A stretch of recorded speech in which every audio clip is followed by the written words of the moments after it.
folks. All right, so it's time to save our work. I'm going to show you in this quick video tutorial how to actually go through and export your stuff for class using Adobe Illustrator. Let's get started. All right, so here I have my first draft of Lyrical Layouts. I've done all my great type work. Fantastic. Everything's set up and ready to go. Now I need to go and turn it in. How do I do that? Well, first you have to identify what kind of file format you need. There are two types of file formats that you can export from Illustrator: SVG or vector-based formats. And that's going to be formats that actually use the lines and the mathematical vectors in the file. Again, we'll talk about this in class, but that's one type of file you can save out of Illustrator. The other type of file is a raster-based format or a pixel-based format. Raster-based formats are made up of pixels. They're like the images you see in Photoshop. And when you go to blow them up, the big differences between vector and raster is that when I zoom in really, really close on my vector format, and type is always vector, you can see that I can go as far in as I want. And these lines will stay really, really clean. So for this assignment, you're going to export a JPEG. So you're going to File, Export, Export for Screens, and you're going to do it in 8x10 format. So you know that this is 8x10 because you set it up that way in the document setup.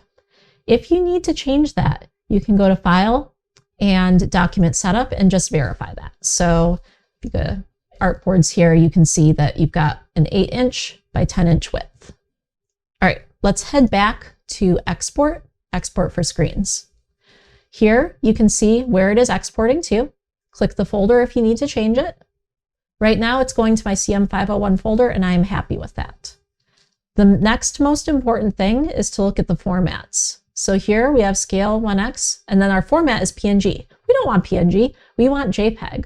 So choose underneath here, JPEG, JPG. And you'll see that there are different numbers after each of these JPEG options.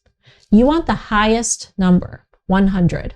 That's because the number after this refers to the quality that will be exported out of Illustrator.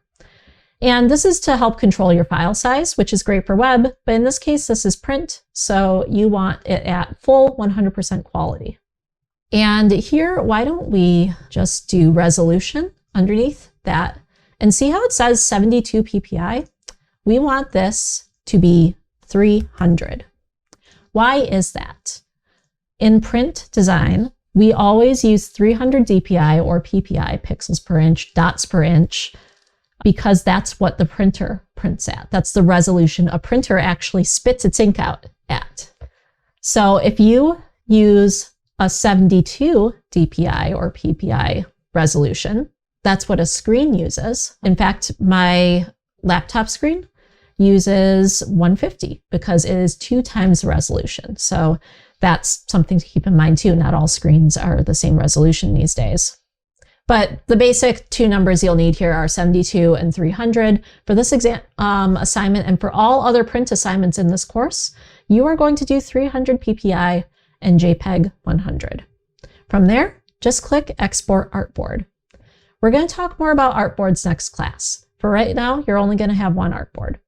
Export Artboard, it will bring up your Finder window, and then under the 300 ppi folder, you'll see artboard1.jpg. And now you can see that looks really nice. If things are exporting at a lower resolution than you're expecting, if it looks pixelated or fuzzy, or you're just having trouble getting it to show up, always double check File, Export, Export for Screens, and really double check these formats. Make sure that you've selected resolution here. Make sure that your format is JPEG 100. If that fails, you can save this as a PDF by doing Shift Command S and then Adobe PDF. However, I'd prefer you to learn to export as JPEG for this class because we'll need it for multiple assignments and I want you to get the hang of the resolution. So I hope that helps you save and get things out of Illustrator. I'll see you later.